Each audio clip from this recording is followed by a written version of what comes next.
Baik teman-teman, para pengurus koperasi maupun anggota koperasi atau calon anggota koperasi, jumpa kembali dengan saya Bunyamin. Pada kesempatan ini saya ingin sharing tentang hal-hal yang perlu diperhatikan sebelum kita bergabung menjadi anggota koperasi. Mengapa kita perlu berkoperasi? Mungkin sebelum kita bergabung dengan koperasi, perlu juga Anda perhatikan hal-hal sebagai berikut. Bahwa pertama, apakah keputusan Anda untuk bergabung dalam koperasi merupakan keputusan yang paling rasional? Jadi, apakah ketika kita akan berkoperasi itu tidak hanya ikut-ikutan, tidak hanya karena eh, lingkungan kita yang juga bergabung koperasi, tapi harus berdasarkan inisiatif dan keputusan yang paling rasional kenapa Anda akan bergabung ke dalam sebuah koperasi. Yang selanjutnya yang perlu diperhatikan adalah apakah berkoperasi akan menambah manfaat atau benefit bagi Anda, gitu kan, bagi anggota koperasi. Karena percuma saja kita bergabung atau berada dalam koperasi kalau Anda pun tidak merasakan manfaat dari sebuah koperasi yang Anda ikutin. Nah, mungkin eh, benefit ini banyak ya, nanti akan saya jelaskan dalam video-video yang lain. Ada manfaat ekonomi langsung dan manfaat ekonomi tidak langsung. Nah, minimal harus ada manfaat yang akan Anda rasakan ketika Anda akan bergabung ke dalam sebuah koperasi. Yang ketiga adalah, apakah koperasi menjadi salah satu alternatif badan usaha yang terbaik dibandingkan dengan badan usaha lainnya? Nah, ini juga penting ya, karena koperasi itu adalah pada prinsipnya menyelesaikan permasalahan bersama. Yakini itu bahwa dengan berkoperasi, maka Anda akan menyelesaikan permasalahan secara bersama-sama untuk kemaslahatan bersama, untuk kemajuan bersama. Sehingga badan usaha yang cocok untuk itu adalah koperasi. Dalam koperasi ada salah satu prinsip kan, keanggotaan bersifat sukarela. Sehingga tidak ada paksaan, tidak ada keharusan untuk Anda menjadi seorang anggota koperasi. Nah, ketika Anda memutuskan bergabung ke dalam sebuah koperasi, maka ada hal-hal yang harus disiapkan. Yang pertama itu harus ada kepentingan bersama. Jadi ketika kita bergabung dalam sebuah koperasi, lihat dulu koperasinya. Atau ketika kita akan mendirikan koperasi, harus dilihat dulu apakah ada kepentingan bersama yang akan diusahakan secara bersama-sama juga. Nah, yang kedua adalah apakah Anda ada kerelaan dan tanpa paksaan untuk bergabung dalam sebuah koperasi. Karena ketika Anda tidak ada kerelaan atau Anda sedikit dipaksa atau mungkin ada paksaan untuk bergabung koperasi, biasanya dari apa yang sudah terjadi, maka Anda pasti tidak akan aktif sebagai anggota koperasi. Jadi mungkin nama Anda ada dalam koperasi tercantum sebagai anggota, tapi Anda tidak melakukan peran apa-apa untuk kemajuan di dalam sebuah koperasi. Yang selanjutnya adalah harus ada kesamaan tujuan. Jadi kesamaan tujuan ini juga perlu dirumuskan supaya juga mudah bagi koperasi untuk menjalankan kegiatan usahanya. Jangan sampai nanti anggota A pengen B, anggota pengen B misalkan pengen C, anggota C pengen D, dan seterusnya ya. Jadi kayak saling kejar-kejaran ya, artinya tidak ada kesatuan, tidak ada pertemuan yang jelas apa sih yang ingin dicapai dalam koperasinya, sehingga akhirnya koperasi juga tidak berjalan secara maksimal karena tujuannya juga tidak jelas, ataupun mungkin tujuan yang dirumuskan yang diinginkan terlalu terlalu luas gitu kan, sehingga tidak sesuai dengan kemampuan yang ada dalam koperasinya. Hal yang lain adalah harus ada sikap keterbukaan, saling mengerti dan saling menghargai. Jadi ini penting juga ya, jangan sampai Anda ketika bergabung dalam sebuah koperasi Anda egois, kita ingin mementingkan diri sendiri. Maka kalau seperti itu, koperasinya tidak akan jalan. Nah, dalam koperasi itu harus ada keterbukaan, saling mengerti dan saling menghargai. Sehingga nanti saling melengkapi untuk kemajuan bersama. Lalu apa kedudukan anggota dalam koperasi? Nah, ketika Anda bergabung dengan koperasi, maka Anda akan memiliki dua fungsi.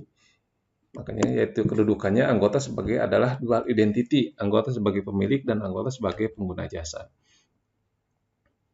Dengan prinsip identitas ganda tersebut menegaskan bahwa perlu adanya keselarasan antara partisipasi anggota sebagai pemilik dan partisipasi anggota sebagai pelanggan.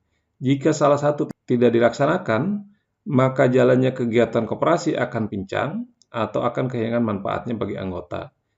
Juga menunda keberhasilan koperasi. Nah, ini yang tadi saya katakan ini penting sekali ya. Jadi ketika Anda bergabung dalam sebuah koperasi, maka Anda memiliki dua peran yang sama-sama pentingnya, yaitu peran menjadi anggota dan peran sebagai pemilik perusahaan. Nah, kedua-dua hal ini itu harus berjalan seirama, sehingga keberhasilan koperasi itu akan mudah untuk dicapai. Tapi kalau Anda hanya mementingkan salah satunya saja, tidak mau memanfaatkan kedua-duanya, tidak memerankan kedua-duanya, maka ini akan sulit bagi koperasi untuk bisa mencapai tujuannya. Misalkan Anda hanya berperan sebagai pengguna jasa. Nah, ini juga banyak terjadi di koperasi simpan pinjam. Pengennya sih pinjamnya aja kan itu, tapi tidak mau memodali koperasinya. Sehingga koperasi pun ya memang tidak bisa berjalan maksimal karena pengurus yang mengelola koperasi kerepotan untuk menyiapkan modal untuk memenuhi kebutuhan pinjaman para anggotanya. Sementara kontribusi modal dari anggota sangat terbatas. Atau mungkin dalam hal-hal lain. Anda hanya ingin berbelanja, tidak mau memodali. Sehingga barang yang disiapkan oleh koperasi pun ya ala kadarnya, tidak selengkap. Akhirnya lama-lama Anda pun meninggalkan koperasinya. Karena mungkin barangnya tidak lengkap. Hal yang sama pun ketika kita hanya berfungsi sebagai pemilik saja, tapi Anda juga tidak menggunakan, maka mungkin Anda misalkan akan lebih banyak bicara. Itu kan ketika pada saat RAT, mungkin Anda akan banyak memodali sehingga Anda merasa modal Anda di koperasi sudah banyak, sehingga Anda ingin menguasai segalanya. Sehingga akhirnya kebersamaan itu juga tidak tercapai. Nah, ini juga menjadi suatu permasalahan dalam kita berkoperasi. Nah, apa-apa saja sih bentuk-bentuk partisipasi anggota itu? Yang pertama itu partisipasi dalam pengambilan keputusan. Jadi, Anda sebagai ini fungsinya sebagai pemilik ya, partisipasi dalam pengambilan keputusan. Anda harus mengambil keputusan apa yang akan dilakukan, bagaimana memodalinya, skala usahanya harus seperti apa. Nah, Anda yang memutuskan sendiri dalam berkoperasi. Karena walaupun Anda, saya sebagai anggota biasa, tidak bisa juga seperti itu. Karena ketika Anda sudah bergabung dalam koperasi, maka Anda itu adalah sebagai pemilik dari perusahaan koperasi. Anda harus ikut serta dalam pengambilan keputusan. Nah, yang selanjutnya adalah partisipasi dalam pengawasan jalannya kegiatan koperasi. Karena Anda sebagai pemilik, maka Anda harus aktif juga mengawasi jalannya koperasi. Apakah jalannya koperasi yang dilakukan oleh pengurus pengawas yang Anda berikan amanah itu, apakah sudah dijalankan dengan benar? Apakah sudah sesuai dengan rencana yang diputuskan secara bersama-sama? Apakah masih dalam koridor yang telah ditetapkan? Lalu, Anda pun harus melakukan partisipasi dalam kontribusi modal. Ini juga penting ya, karena untuk mencapai tujuan, koperasi juga perlu mencapai skala usaha. Nah, untuk mencapai skala usaha, itu juga perlu modal. Walaupun memang koperasi itu bukan kumpulan modal, tapi modal juga penting untuk menjalankan kegiatan usaha koperasi.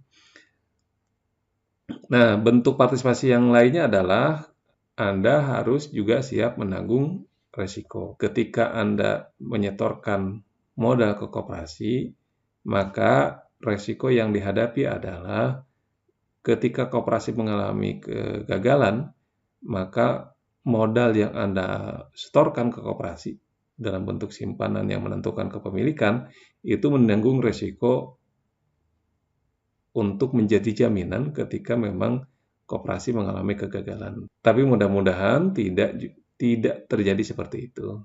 Tapi sebagai konsekuensi sebagai pemilik koperasi, maka Anda juga harus menanggung risiko.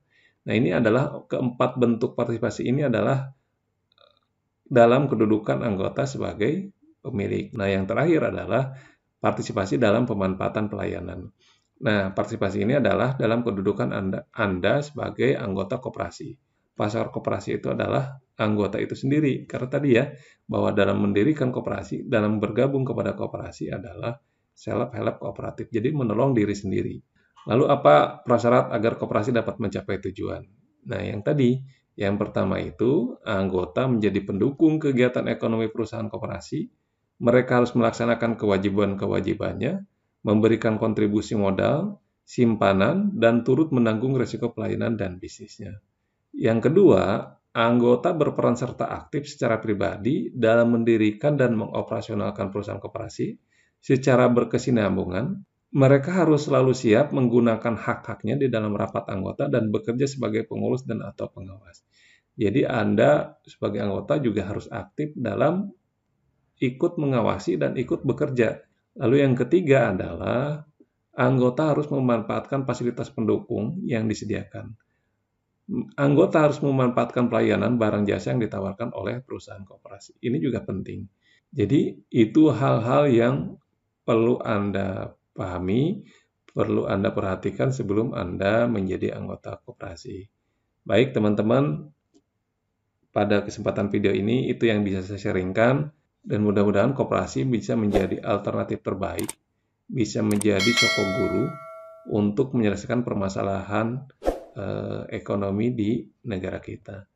Terima kasih. Assalamualaikum warahmatullahi wabarakatuh.